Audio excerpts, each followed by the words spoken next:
Hi there. Welcome to this episode of Sleep Professor. Before we get into today's topic, as always, I'm going to ask you to do two things for me first. To start, I'd like you to take 3 deep breaths. So take a moment to get comfortable and breathe in. Fill your lungs with as much air as you can and release. Now take 2 more deep breaths.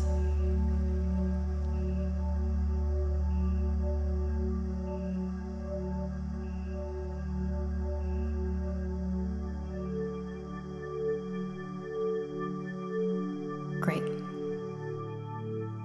The second thing I'd like you to do is just take a brief snapshot of your current self. Without judgment, as though you were a scientist, just observe yourself in this moment. Observe your surroundings, your mood, any sensations your body may be experiencing, and just briefly take note of these things. We can come back to them later.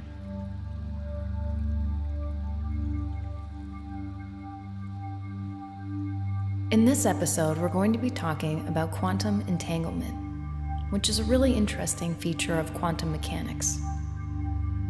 Now, as a quick reminder, quantum mechanics is a branch of physics concerned with the fundamental theory of nature at very small scales and energy levels. Think atoms and subatomic particles. This is different from classical physics, which was developed to describe the physical world at the macroscopic level.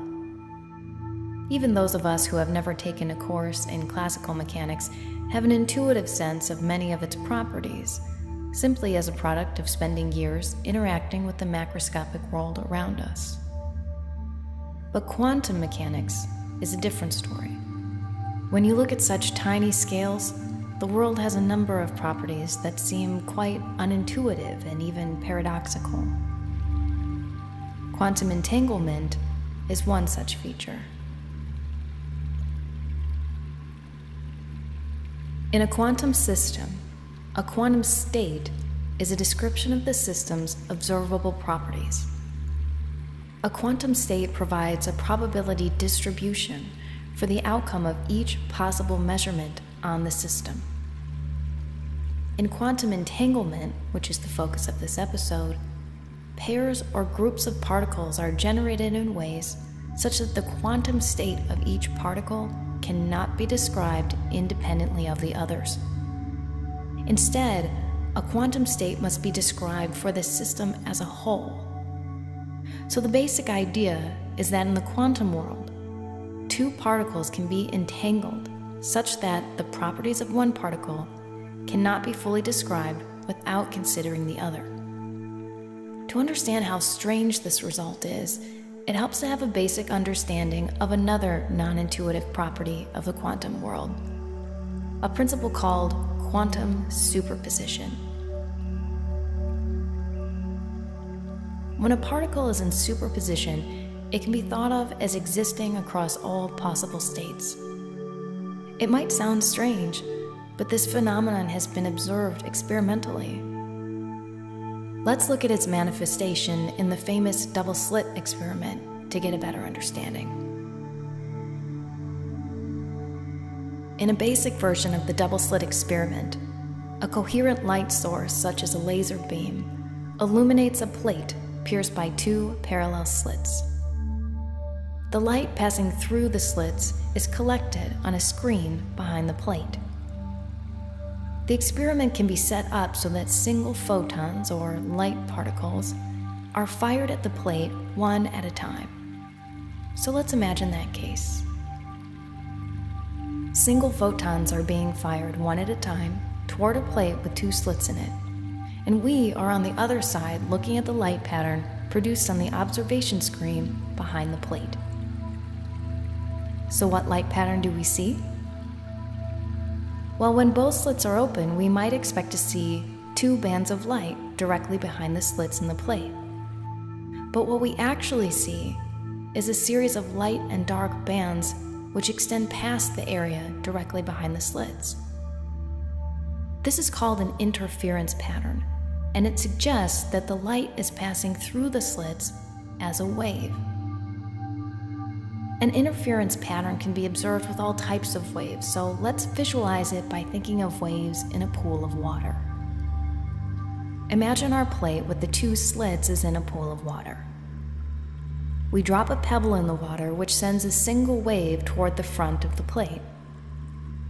The face of the plate blocks most of the wave, but it allows some of the water to continue through each slit. On the other side of the plate, the two resulting waves, one from each slit, run into each other. And when the crest of one wave aligns with the crest of another, a wave twice the amplitude is created.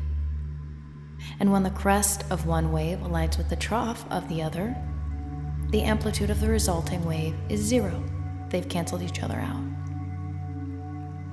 This is the same phenomenon that's occurring with the light from our laser beam.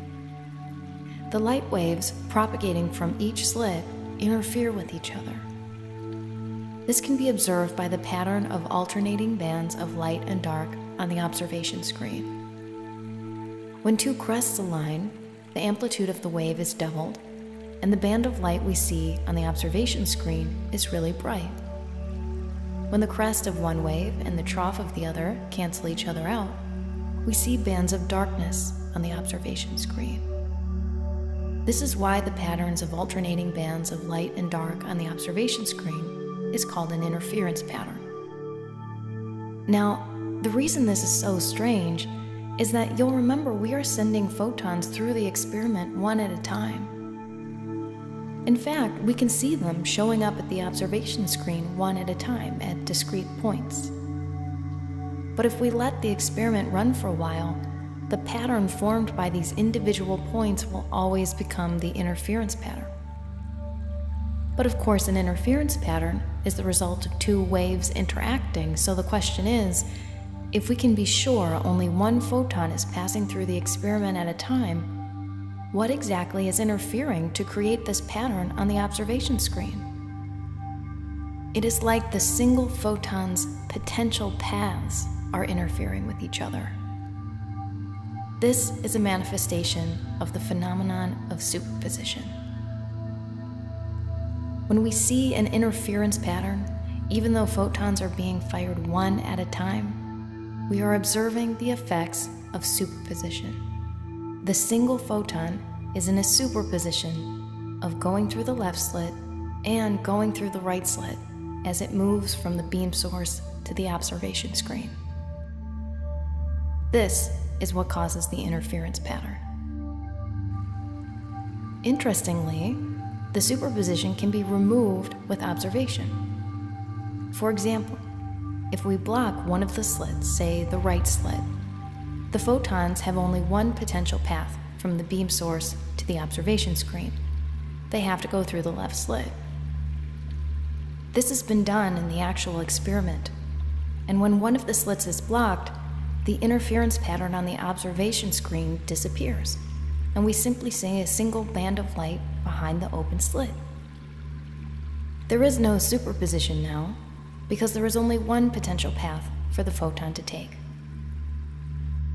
We can also remove the superposition, and therefore the interference pattern, by allowing both paths, but adding a device that observes which path the photon takes. For example, if we leave both slits open, but this time we put a sensor by them to observe which slit the photon goes through, we again collapse the superposition. The photon simply goes through the one slit, or it goes through the other. When a device like this is added in the actual experiment, the interference pattern on the observation screen goes away. And what we see now is simply two bands of light, one behind each open slit. There is no longer an interference pattern because we have collapsed the superposition. We did this by observing which slit each photon actually passes through, thereby restricting each photon to a single path. So now that we have some idea about superposition, we can start to see how strange quantum entanglement really is. When we measure a property of a particle, we can think of it as acting on that particle by collapsing a number of superposed states. But in the case of entangled particles, such a measurement will be on the entangled system as a whole, so the effects will simultaneously be seen in both particles, even if a measurement is only made on one of them, and even if the particles are separated by huge distances.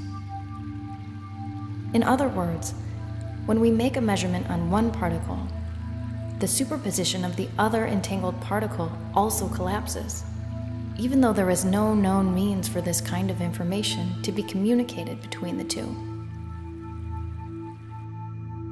Such phenomena were the subject of a number of papers by Albert Einstein and others. Einstein considered entanglement to be impossible because it violated the local realist view of causality, which is a feature of classical mechanics. This principle is the combination of the principle of locality, which limits cause and effect to the speed of light, with the assumption that a particle must objectively have a pre-existing value for any possible measurement. In other words, a value that exists before the measurement is made. But experiments have repeatedly shown that the local realism principle is in fact violated in the realm of quantum mechanics. Quantum entanglement is an area of extremely active research by the physics community, and its effects have been demonstrated experimentally with photons, neutrinos, electrons, molecules the size of buckyballs, and even small diamonds. Research is also focused on the utilization of entanglement effects. One of its best-known applications is quantum teleportation. Quantum teleportation is a process by which quantum information, for example, the exact state of an atom or a photon, can be transmitted from one location to another. In matters relating to quantum or classical information theory, it is convenient to work with the simplest possible unit of information, the two-state system. In classical information, this is a bit, commonly represented using 1 or 0. The quantum analog of a bit is a quantum bit, or a qubit. Qubits encode a type of information called quantum information, which differs sharply from classical information. For example, quantum information can neither be copied nor destroyed. Quantum teleportation provides a mechanism of moving a qubit from one location to another, without having to physically transport the underlying particle that a qubit is normally attached to. Much like the invention of the telegraph allowed classical bits to be transported at high speeds across continents, quantum teleportation holds the promise that one day qubits could be moved likewise. The movement of qubits does require the movement of quote-unquote things. In particular, the teleportation protocol requires that an entangled quantum state be created and its two parts shared between the two locations, the source and the destination. In essence, a certain kind of quantum channel between the two sites must be established first, before a qubit can be moved. Teleportation also requires a classical information link to be established, as two classical bits must be transmitted to accompany each qubit. The reason for this is that the results of the measurements must be communicated, and this must be done over ordinary classical communication channels. The need for such links may at first seem disappointing. However, this is not unlike ordinary communication, which requires wires, radios, or lasers. What's more, entangled states are most easily shared using photons from lasers, and so teleportation could be done in principle through open space.